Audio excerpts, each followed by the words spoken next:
इस मूवी में ऐसे कुछ सीन्स हैं जिसमें कि आंखें बंद करनी पड़ सकती हैं, लेकिन अच्छी बात यह है कि आप एक्सप्लेनेशन सुन रहे हैं तो आपको ब्रूटैलिटी से भरे सीन देखने को नहीं मिलेंगे। और मैं ब्लर भी कर दूंगा, लेकिन अपने शब्दों से बताने की कोशिश जरूर करूंगा। तो अगर आपको मार काट चीर फाड़ नहीं पसंद तो ये मूवी आपके लिए तो बिल्कुल भी नहीं है। मैं मूवी को एक्सप्लेन करूंगा, लेकिन उससे पहले अगर आप हमारे चैनल पर नए हैं तो नीचे लाल कलर से लिखे सब्सक्राइब को दबाकर ग्रे कर दें। इससे आप हमारे चैनल से जुड़ जाएंगे और आने वाली वीडियोस को देख पाएंगे। और जिन्होंने सब्सक्राइब करा हुआ है उनका बहुत बहुत शुक्रिया। आप लोग ऐसे ही चैनल से जुड़े रहिए, मैं आपके लिए वीडियोस लाता रहूंगा। और अगर 5 का समय दिखाया जाता है जहां हम एक आदमी को पेड़ से लकड़ियां काटते हुए देखते हैं ताकि नीचे खड़ी बकरियां उन्हें खा सकें। आदमी लकड़ियां काट ही रहा होता है कि तभी कोई उसके ऊपर गोली चला देता है और वो पेड़ से नीचे गिर जाता है। जिस आदमी ने गोली चलाई थी वो पेड़ वाले आदमी के पास आता है और एक चाकू लेकर उसके कान की बाली निकालने के लिए बड़ी बेरहमी से कान ही काट डालता है। लेकिन हमें उस कातिल का चेहरा नहीं दिखाया जाता कि वो कौन है। फिर इसके बाद हम एक लड़का और लड़की को देखते हैं जो कि रात के अंधेरे में खेतों के बीच एक दूसरे से लिपटा लिपटी करके आनंद ले रहे होते हैं। लड़की को गोलियों के चलने की आवाज सुनाई पड़ती है, लेकिन उस पर ज्यादा ध्यान नहीं देती क्योंकि उस दिन दिवाली का त्योहार था तो सभी फटाके फोड़ रहे थे। हम देखते हैं कि 2 गाड़ियां एक घर पर आती हैं जिसमें कि कई सारे आदमी मौजूद थे जिनके पास बंदूकें थीं। तो वो उतरते ही गोलियां चलाने लग जाते हैं और घर में मौजूद एक औरत और एक आदमी को मार डालते हैं। वहीं पर कुछ बक्से रखे हुए थे जिनमें कि भारी मात्रा में नशा करने वाला पदार्थ था, तो वो उसे अपने साथ लेके चले जाते हैं। लड़की जो खेतों में थी उसे दोबारा से गोलियों की आवाज सुनाई पड़ी थी तो वो वहां से भागकर आ गई थी। तो वो देखती है कि कुछ लोग गाड़ियों से जा रहे हैं जो कि देखने पर तो डाकू लग रहे थे। डाकुओं ने जिस आदमी और औरत को मारा था वो लड़की के ही माँ बाप थे। अब अगले दिन हम एक पुलिस वाले को देखते हैं जिसका नाम सुरेखा सिंह होता है, जो कि उसी घर में आया होता है जहां पर डाकू डकैती करके और लोगों को मारकर भागे थे। सुरेखा के साथ हमेशा एक हवलदार रहता था जिसे सभी भूरे कहकर पुकारते थे। तो वो लड़की से पूछताछ कर रहा होता है कि कल रात क्या हुआ। लड़की ज्यादा कुछ नहीं बताती और कहती है कि वो रात में दिया जलाने के लिए मंदिर गई थी और जब वापस आई तो उसे ये सब दिखा और मेरी कुछ दिन में शादी होने वाली थी तो सारा दहेज का सामान लूट कर ले गए। पर असलियत तो ये थी कि वो मंदिर नहीं गई थी बल्कि उस समय खेतों के बीच अलग ही क्रिया कर रही थी। सुरेखा समझ गया था कि लड़की कुछ तो छुपा रही है, तभी वो बताता है कि असली बात ये है कि ये घर अफीम का गोडाउन था। तो डाकू दहेज लूटने का दिखावा करके अफीम का सारा माल लूट कर ले गए। अब इसके बाद हम एक सिद्धार्थ नाम के लड़के को देखते हैं जो कि उसी गांव में आया होता है कुछ मजदूरों के तलाश में, क्योंकि उसका एंटीक सामानों का बिजनेस था। तो वो गांव से सामान लेकर दिल्ली में जाकर बेचता था। तो सामान को उठाने और ले जाने के लिए कुछ आदमी चाहिए थे। सिद्धार्थ एक आदमी से जाकर कहता है कि शहर में एक काम है जिसके लिए थोड़ा पढ़ा लिखा आदमी चाहिए जिसके अच्छे पैसे मिलेंगे। आदमी उसे पन्ना नाम के आदमी के बारे में बताता है और कहता है कि वो शहर में काम करता है और पढ़ा लिखा भी है, लेकिन अभी वो शहर से वापस नहीं आया है।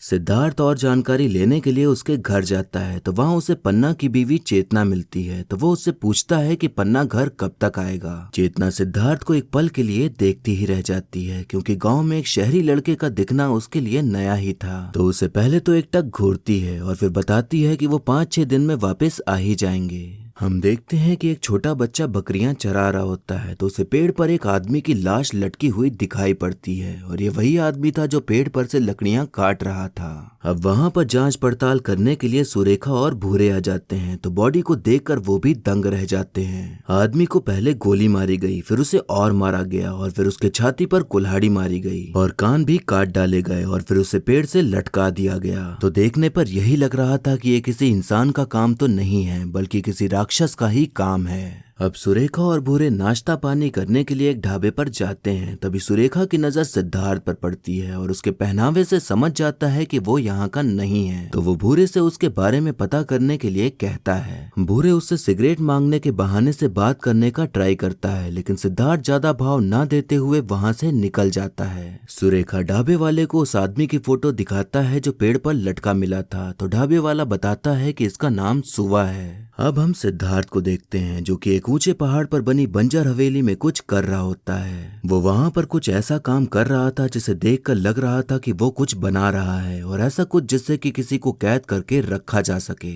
4-5 दिन बीत जाते हैं तो सिद्धार्थ दोबारा से पन्ना के घर जाता है तो चेतना बताती है कि अभी वो नहीं आए हैं। सिद्धार्थ वहां से जाने लगता है, तभी चेतना उसे छाछ पिलाने के बहाने से घर के अंदर आने को कहती है। घर के बाहर बैठे गांव के 2-4 निठल्ले मर्द उसे अंदर जाते हुए देखकर बातें बना रहे होते हैं और ये भी कहते हैं कि एक बांझ औरत के मुंह क्यों लगे, तो जब पन्ना आएगा तो खुद ही देख लेगा। अब हम देखते हैं कि अगले दिन पन्ना आ जाता है और उसके साथ उसका दोस्त कुंवर भी आया हुआ था जो कि उसी गांव का था। तो दोनों लोग ढाबे पर जाकर रुकते हैं थोड़ा नाश्ता पानी करने के लिए। ढाबे वाला उन दोनों को बताता है कि तुम्हारे दोस्त सुवा को किसी ने बेरहमी से मार डाला है, तो मैंने पुलिस को बता दिया था कि तुम दोनों उसके दोस्त हो, तो तुम्हें थाने जाकर पेशी देनी होगी। दोनों ही लोग पुलिस स्टेशन पहुंच जाते हैं, लेकिन वो इस मामले में फंसना नहीं चाहते थे क्योंकि इतने टाइम बाद वो घर आए थे और पुलिस स्टेशन के चक्कर लगाना किसी को भी पसंद नहीं था, तो वो सुवा को पहचानने से ही इनकार कर रहे होते हैं। लेकिन सुरेखा उनके झूठ को पकड़ लेता है और कहता है कि ये खून नहीं बल्कि तुम लोगों के लिए चेतावनी है और अब अगर गांव से बाहर जाना हो तो बता कर ही जाना। उन दोनों का एक और साथी था जिसका नाम धन्ना होता है, जो कि अभी वो शहर से वापस नहीं आया था। अब पन्ना अपने घर जाता है तो वहाँ एक बूढ़ा आदमी बैठा हुआ था जो कि पन्ना को बता देता है कि तुम्हारी गैर मौजूदगी में कोई आदमी घर आता रहता था। बूढ़ा आदमी वही इंसान था जो आपके मोहल्ले में भी रहते ही होंगे, जिनका काम होता है दूसरे के घर में ताक झांक करना और इधर से उधर चुगली करना। अब अगले दिन सिद्धार्थ पन्ना के घर आता है तो उसकी बीवी दरवाजा खोलती है तो वो देखता है कि उसके गाल पर मारपीट के निशान बने हुए हैं। इसका मतलब कि बूढ़े ने जो बताया था उसके बाद पन्ना ने घर आकर अपनी बीवी को मारा पीटा था। सिद्धार्थ जब घर के अंदर आता है तो पन्ना कहता है कि हमारे गांव में आदमी की इज्जत पर सवाल उठ जाता है अगर आदमी के ना होने पर कोई गैर मर्द उसकी बीवी से मिलने अकेले घर पर आए, और आपने एक बार नहीं हमारी इज्जत पर 2-2 बार सवाल कर दिए। ये बात सुनाने के बाद पन्ना सिद्धार्थ को छत पर बुलाता है और काम की बात करने को कहता है। सिद्धार्थ बताता है कि गांव से एंटीक सामान लेकर शहर पहुंचाना है जिसके लिए 4-5 आदमी चाहिए। पन्ना और सिद्धार्थ में थोड़ा बहुत पैसों की बार्गेनिंग होती है और फिर ये डील पक्की हो जाती है। अब अगले दिन सिद्धार्थ अपनी जीप लेकर आता है और पन्ना और उसके दोस्त कुंवर को लेकर चला जाता है। थोड़ी दूर पहुंचने पर सिद्धार्थ गाड़ी रोक देता है और पहाड़ के ऊपर बनी खंडहर हवेली की तरफ इशारा करके कहता है कि वहाँ पर उसका कुछ सामान है जो कि लेना है, तो वो कुंवर को साथ लेकर चला जाता है। इधर हम देखते हैं कि सुरेखा उस लड़की से पूछताछ कर रहा होता है जिसके घर में डाकुओं ने डाका डाला था। लड़की आखिरकार मुंह खोल ही देती है और बताती है कि उस रात 6 लोग आए थे और बक्से लूट कर ले गए जिसमें कि नशे करने वाला पाउडर था और उसमें से एक आदमी बगल वाले गांव का ही है। कुंवर और सिद्धार्थ जब हवेली पहुंच जाते हैं तो सिद्धार्थ अचानक से कुंवर का गला दबाने लग जाता है और उसे बेहोश कर देता है। काफी देर तक ना आने पर पन्ना खुद ऊपर आ जाता है तो सिद्धार्थ उसके सर पर वार करके उसे भी बेहोश कर देता है। सिद्धार्थ ने उन दोनों को बस काम का झांसा दिया था, उसके इरादे तो कुछ और ही नजर आ रहे थे जो कि ठीक तो नहीं लग रहे थे।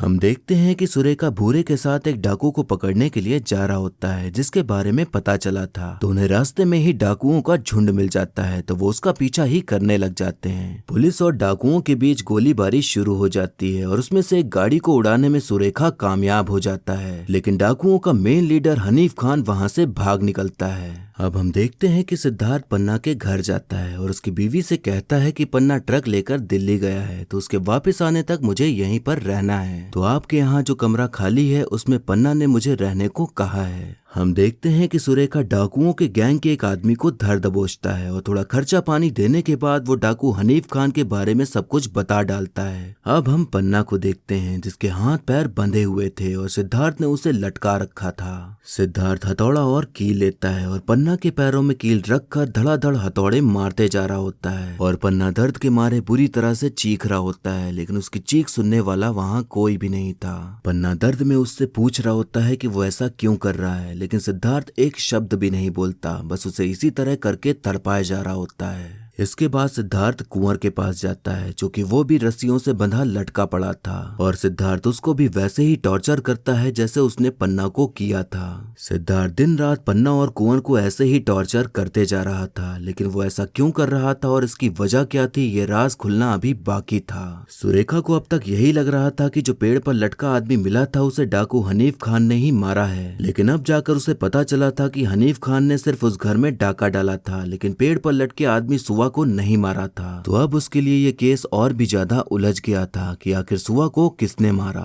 सुरेखा और भी पूछताछ करने के लिए पन्ना के घर ही पहुंच जाता है तो उसे पता चलता है कि वो शहर से चला गया है। तभी वहां पर सिद्धार्थ आ जाता है और बताता है कि वो मेरे काम से शहर गया है। सुरेखा ने सिद्धार्थ को पहले भी कई बार गांव में देखा था तो वो उससे पूछताछ करने लग जाता है और ये भी कह देता है कि पन्ना से अगर कांटेक्ट हो पाए तो मुझसे बात करा देना। पन्ना और कुंवर दोनों ही रस्सियों से लटके दर्द से कराहते हुए कह रहे होते हैं कि मेरी जमीन ले लो, मेरा पैसा ले लो, लेकिन मुझे छोड़ दो। लेकिन सिद्धार्थ के दिमाग में तो जैसे अलग ही खून सवार था और उनकी एक भी बात सुनने के बजाय उन दोनों के शरीर पर दर्दनाक जख्म दिए जा रहा था। अब अगले दिन हम देखते हैं कि धन्ना शहर से गांव वापस आ जाता है तो उसे जब पता चलता है कि उसके दोस्त शहर गए हैं काम करने के लिए तो वो भी सिद्धार्थ से कहकर काम करने के लिए राजी हो जाता है। सिद्धार्थ उसे भी काम का झांसा देकर उसी हवेली में ले जाता है और उसको भी वैसे ही रस्सियों से लटकाकर बांध देता है और उसे भी बुरी तरह से टॉर्चर करने लग जाता है। सिद्धार्थ कई दिनों से पन्ना के घर में रह रहा था और उसकी बीवी चेतना घर में अकेली ही रहती थी। सिद्धार्थ और चेतना के बीच धीरे धीरे करीबियां बढ़ने लग जाती हैं और एक रात सिद्धार्थ उसे पीछे से आकर पकड़ लेता है लेकिन उस वक्त चेतना वहां से चली जाती है। तभी थोड़ी देर बाद चेतना वापस आती है और फिर उन दोनों के बीच वो सब होने लग जाता है जो अभी आप सोच रहे हैं। चेतना ने जब पहली बार सिद्धार्थ को देखा था शायद तभी वो उसे पसंद आ गया था और आज जो भी हो रहा था उसकी वजह कहीं न कहीं ये भी थी कि उसका पति उसको वो इम्पोर्टेंस बिल्कुल भी नहीं देता था जो उसको चाहिए थी, बल्कि उसे मारता पीटता था और नौकरानी बनाकर रखा था। तो शायद जो चेतना के अरमान थे वो इस मौके का फायदा उठाकर पूरे कर रही थी। उधर हम देखते हैं कि धन्ना कैसे भी करके रस्सी से खुद को छुड़ाने में कामयाब हो जाता है। अगले दिन जब सिद्धार्थ हवेली जाता है तो देखता है कि धन्ना तो वहां पर है ही नहीं तो उसकी हवा एकदम टाइट हो जाती है क्योंकि अगर वो कहीं पहुंच जाता तो सिद्धार्थ का सारा राज खुल सकता था। सिद्धार्थ उसे ढूंढने लग जाता है तो देखता है कि वो बस कुछ ही दूर जा पाया था क्योंकि उसके शरीर में इतनी जान नहीं थी कि वो कहीं भी जा पाए। सिद्धार्थ उसे पकड़ के वापस ले जाने लगता है तभी वो देखता है कि एक बच्चा उसे देख रहा है। ये बच्चा वही था जिसने सुबह को पेड़ पर लटके हुए देखा था और अब उसने सिद्धार्थ को धन्ना को ले जाते देख लिया था। सिद्धार्थ बच्चे को पकड़ने के लिए उसके पीछे भागता है तो बच्चा भी पूरी दम लगाकर भागने लग जाता है और इसी चक्कर में बच्चे का पैर फिसल जाता है और वो ऊंचाई से नीचे गिर जाता है।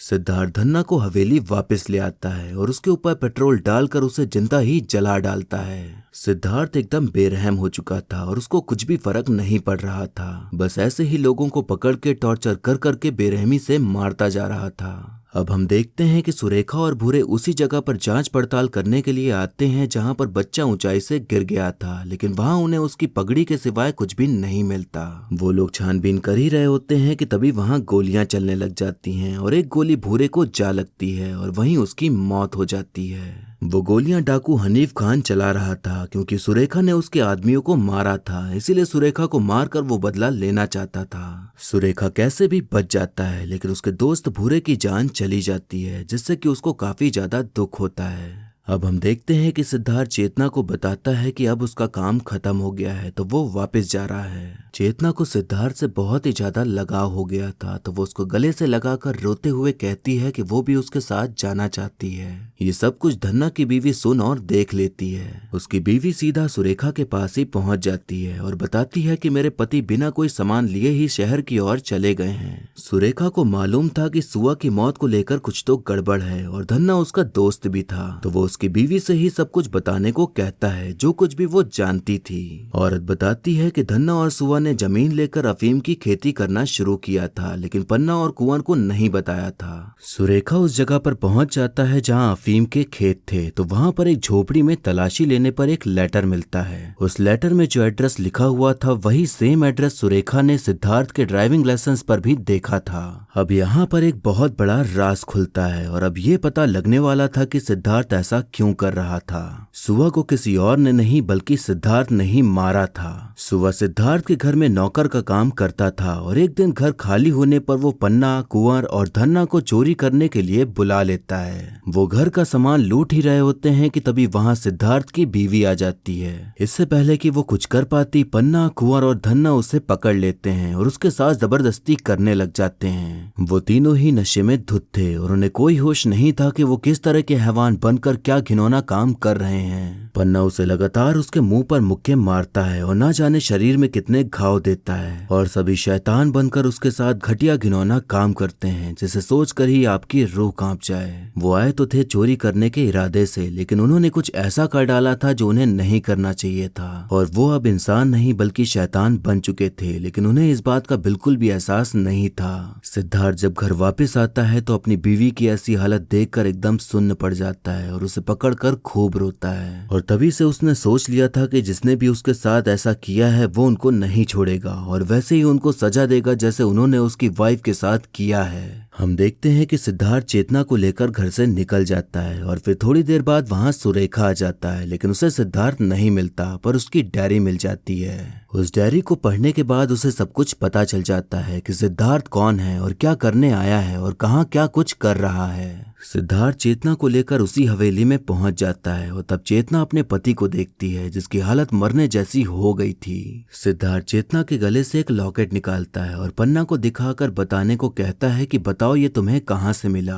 पन्ना सब कुछ बताता है और तब चेतना को पता चलता है कि उसके पति ने क्या गुनाह किया है जिसकी सजा सिद्धार्थ उसे दे रहा है। उधर सुरेखा पूरी पुलिस फौज लेकर हवेली की तरफ आ रहा होता है सिद्धार्थ को पकड़ने के लिए, लेकिन डाकू हनीफ खान उस पर दोबारा हमला कर देता है। फिर गोलीबारी शुरू हो जाती है। धन्ना सिद्धार्थ से कहता है कि उस रात जो हुआ हमें नहीं पता कि किसने क्या किया, क्योंकि हमने अफीम खा रखी थी। सिद्धार्थ उसकी एक भी नहीं सुनता और उसे गोली मारकर नरक पहुंचा देता है। फिर इसके बाद सिद्धार्थ पन्ना के ऊपर पेट्रोल डालकर चेतना के सामने ही उसे आग लगा देता है। हम देखते हैं कि सुरेखा कैसे भी करके अपनी जान बचाकर वहां पहुंच जाता है और तब वो देखता है कि सिद्धार्थ ने वो कर डाला है जो वो करने आया था। सुरेखा सिद्धार्थ के ऊपर बंदूक तान देता है और बताता है कि उसे सब कुछ पता चल गया है कि उसकी बीवी के साथ क्या हुआ था, लेकिन अब वो सरेंडर कर दे तो सही रहेगा। सिद्धार्थ ने अपना बदला ले लिया था तो अब उसे कोई भी मतलब नहीं था कि आगे क्या होगा, और ये बात सुरेखा समझ जाता है, इसीलिए वो अपनी गन नीचे कर लेता है। लेकिन तभी चेतना उसके ऊपर गोली चला देती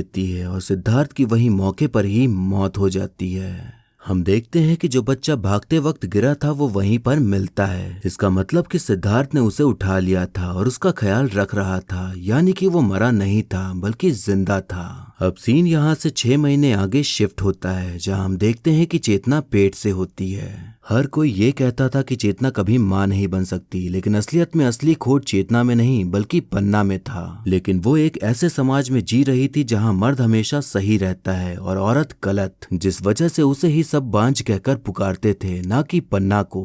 हम देखते हैं कि चेतना अपने पड़ोसी सहेलियों के साथ कहीं जा रही होती है, तभी रास्ते में ही सुरेखा मिल जाता है तो वो उनको छोड़ने के लिए कहता है। चेतना सही सारी औरतें जीप में बैठ जाती हैं और हम जीप को जाते हुए देखते हैं, और इसी के साथ मूवी यहीं पर खत्म हो जाती है। तो दोस्तों, इस मूवी की कहानी बहुत ही सिंपल थी, लेकिन मूवी को इस तरह से बनाया गया है कि सिंपल कहानी भी काफी इंटरेस्टिंग निकलकर सामने देखने को मिलती है। सभी के दिमाग में ये रहता है कि आखिर सिद्धार्थ लोगों को पकड़कर टॉर्चर क्यों कर रहा है, और दिमाग में कई वजह भी आती हैं, लेकिन असली वजह आखिर में जाकर ही पता चलती है कि वो ऐसा क्यों कर रहा था। नशा जो होता है वो अगर ज्यादा हो जाए या उसकी लत लग जाए तो वो आपसे बुरे से बुरा काम भी करा डालता है, जो आप करना भी नहीं चाहते। ज्यादा नशा एक तरह से शैतानी दिमाग के लिए एक डोज होता है, जिसे पाकर आपका शैतानी दिमाग आपको बुरी चीजें करने के लिए उकसाता है और आप बेसुध होकर वो सब कर डालते हैं जो आपको नहीं करना चाहिए। लेकिन बाद में अपनी गलती का पश्चाताप करके कोई मतलब नहीं होता, क्योंकि गलती तो हो ही चुकी है, जिसकी सजा तो होनी ही होनी है। सुवा पूरे होश में था और चोरी करने के प्लान में पन्ना, धन्ना और कुंवर का हाथ था, और जो कुछ भी हुआ था उसमें सुवा नहीं शामिल था, लेकिन उसने सब कुछ होते हुए देखा पर रोका नहीं। तो गुनाह करने से बड़ा तो गुनाह देखने वाला और उसे ना रोकने वाला होता है। तो सिद्धार्थ ने उसे भी मारकर अपना बदला ले लिया।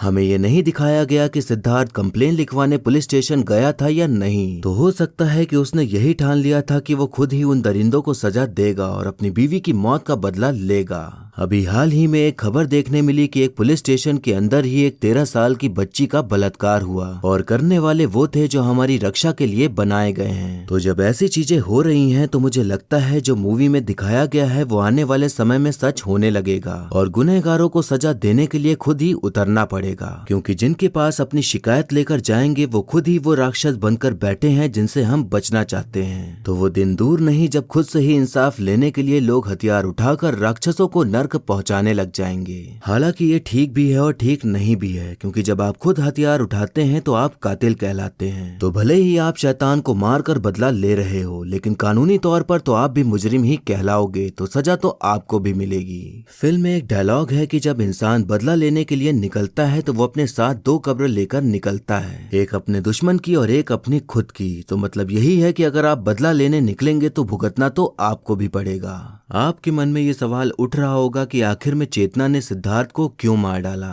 चेतना की नजर से देखें तो सिद्धार्थ उसके लिए एक धोखेबाज इंसान ही था, जिसने उसका बस इस्तेमाल किया। उसने उसके पति को उसके सामने ही जलाकर मार डाला और सिद्धार्थ उसे अपने साथ ले जाने का वादा करके उसे ले जा रहा था, लेकिन उसके इरादे तो कुछ और ही थे। सिद्धार्थ तब तक अपनी जगह सही था जब तक वो अपना बदला ले रहा था, लेकिन जब उसने चेतना के साथ संबंध बनाए तो वहीं वो गलत हो गया, क्योंकि वो तो अपनी बीवी के साथ हुए बलात्कार और मौत का बदला लेने आया था। तो किसी और की बीवी के साथ संबंध बनाना, वो भी उसकी बीवी जिसको वो मारना चाहता है, ये देखकर सही नहीं लगता। चेतना हमें प्रेग्नेंट देखने को मिलती है, मतलब कि वो सिद्धार्थ की वजह से प्रेग्नेंट हुई थी। वो शायद बच्चे को गिराना नहीं चाहती थी, क्योंकि हमेशा उसको ये कहा गया कि वो बांझ है, पर वो अब पेट से थी, तो जो उसका पहला बच्चा होने का एहसास था उसे खोना नहीं चाहती थी। फिल्म में जो डाकू वाला एंगल डाला गया है वो सिर्फ इसलिए है ताकि ऑडियंस के मन में कंफ्यूजन बनी रहे, लेकिन ये एंगल थोड़ा कमजोर सा दिखाई पड़ता है, क्योंकि जब सिद्धार्थ की एंट्री होती है उसके थोड़े टाइम बाद ही एहसास हो जाता है कि सुआ की मौत में सिद्धार्थ का ही हाथ है। इतनी सारी मूवीज देख डाली है कि अब शुरू में ही पता चल जाता है कि आखिर में क्या होगा, और यही इस मूवी के साथ भी हुआ। मूवी 40 मिनट पूरी कर चुकी थी, तभी सारा मामला हल्का हल्का समझ आ भी गया था, और शायद आप लोगों को भी समझ आ ही गया होगा, क्योंकि मूवी का प्लॉट काफी सिंपल है। बस उसे दिखाया ऐसा गया है ताकि सब कुछ एकदम एंड में जाकर खुले, पर फिर भी जिस तरह से कहानी को प्रेजेंट किया गया है वो देखने में काफी सही लगता है। हमें 80 के दशक का समय दिखाया गया है, और वो भी एकदम पिछड़ा हुआ गाँव दिखाया गया है। तो जब डाकू दिवाली वाले दिन घर लूटने आए थे तो घर में लाइट वाली झालर लटकी हुई दिखती है, जो कि मुझे नहीं लगता कि उस समय कोई लगाता भी होगा। आज भी गांव में तो ज्यादातर लोग दिया जलाना ही प्रेफर करते हैं, और कई गांव में तो बिजली भी नहीं आती। तो 80 के जमाने में एक रेगिस्तानी गांव में बिजली आना और इतने सारे लाइट और बल्ब जलना, ये बात हजम नहीं होती। तो यहाँ पर मुझे थोड़ी गड़बड़ी सी दिखाई पड़ती है। अब एक्टिंग की बात करें तो अनिल कपूर ने अपने रोल को बहुत ही शानदार तरीके से निभाया है, और ये प्रूव किया है कि इस उम्र में भी उनकी एक्टिंग में कोई कमी नहीं आई है, और वो अब भी आजकल के नए एक्टर्स को टक्कर दे सकते हैं। उनकी जो डायलॉग डिलीवरी है, उनके जो एक्सप्रेशंस हैं, वो काफी सही देखने को मिलते हैं। हर्षवर्धन कपूर जो कि अनिल कपूर के ही बेटे हैं, उनकी एक्टिंग सही ही देखने को मिलती है। हर्षवर्धन कपूर अपनी फिल्म भावेश जोशी के लिए जाने जाते हैं, जो कि बॉलीवुड की अब तक की बेस्ट सुपर हीरो फिल्म मानी जाती है। हर्षवर्धन के इस फिल्म में ज्यादा डायलॉग नहीं थे, उन्हें अपने फेस एक्सप्रेशन से ही अपने इमोशंस दिखाने थे, जिसमें कि वो पूरी तरह से कामयाब नहीं दिखते। बेशक उन्होंने अपने रोल को सही निभाया है, लेकिन शायद थोड़ा और अच्छा कर सकते थे। चेतना यानी कि फातिमा सना शेख ने अपने रोल को सही ही निभाया है और काफी अच्छी एक्टिंग करी है, और बाकी जितने भी सह कलाकार हैं उन सभी ने बढ़िया परफॉर्मेंस दी है। यहाँ पर जो राजस्थानी टोन है और जो कल्चर है वो सब कुछ काफी नेचुरल देखने को मिलता है, और भाषा बिल्कुल भी बनावटी देखने को नहीं मिलती। फिल्म की सिनेमेटोग्राफी और कैमरा एंगल्स की काफी तारीफ हो रही है, और यही चीज फिल्म में देखने लायक है। बॉलीवुड में बहुत कम ऐसी फिल्में बनी होंगी जिसमें इतना बुरे तरीके से सीन दिखाए गए हों, जिसे देखने पर आपकी आंखें स्क्रीन पर से हटने को मजबूर कर दें, और ये फिल्म उनमें से एक है। इस फिल्म में जो ब्रूटैलिटी और वायलेंस दिखाया गया है वो काफी ज्यादा दर्दनाक है, और इससे पहले हमें इतने साफ तरीके से किसी बॉलीवुड फिल्म में ऐसा नहीं दिखाया गया है। अब ये चीज किसी को तो बहुत पसंद आती है और किसी को एकदम घिनौनी लगती है, तो ये अपनी अपनी पसंद की बात है कि आपको मूवी देखनी चाहिए या नहीं। इस फिल्म में काफी ज्यादा गाली गलौज और अडल्ट सीन भी हैं, तो दादी, चाचा, पापा, फूफा, भतीजा, भांजा, मामा, मौसी सबको एक साथ बैठाकर ये मूवी लगाकर तो बिल्कुल भी नहीं देख सकते, नहीं तो घर का माहौल ही एकदम अलग बन जाएगा। लेकिन अगर आपका परिवार कुछ ज्यादा ही चिल है तो इसे मस्त आराम से देख सकते हैं और एक अच्छी मूवी का आनंद ले सकते हैं। और अगर अकेले भी हो तो कोई गम नहीं, तो भी आप देख लीजिए, क्योंकि ये वन टाइम वॉच मूवी तो है ही। ये आपको नेटफ्लिक्स पर मिल जाएगी। वैसे आप मुझे कमेंट करके जरूर बताइए कि आप सिद्धार्थ की जगह होते तो क्या करते। क्या आप बदला लेने का सोचते या फिर कानूनी तौर पर सजा दिलाने का सोचते? हमें आप कमेंट करके जरूर बताइएगा। तो ये था एक्सप्लेनेशन थार मूवी का। आपको मूवी और मेरा एक्सप्लेन करना कैसा लगा ये कमेंट करके जरूर बताइएगा। और ऐसे ही आने वाली वीडियोस देखते रहने के लिए हमारे चैनल को सब्सक्राइब करें और बेल आइकन दबा दें, जिससे कि आपको नई वीडियोस की नोटिफिकेशन मिल जाएगी। आप चाहें तो मुझे इंस्टाग्राम या फिर फेसबुक पर भी फॉलो कर सकते हैं, लिंक आपको डिस्क्रिप्शन में मिल जाएगा। और वीडियो अच्छी लगी हो तो लाइक जरूर करें, आपके लाइक और कमेंट से मुझे और भी वीडियोस बनाने का मोटिवेशन मिलता है। तो मिलते हैं नेक्स्ट वीडियो में, तब तक के लिए टाटा बाय बाय और नमस्ते।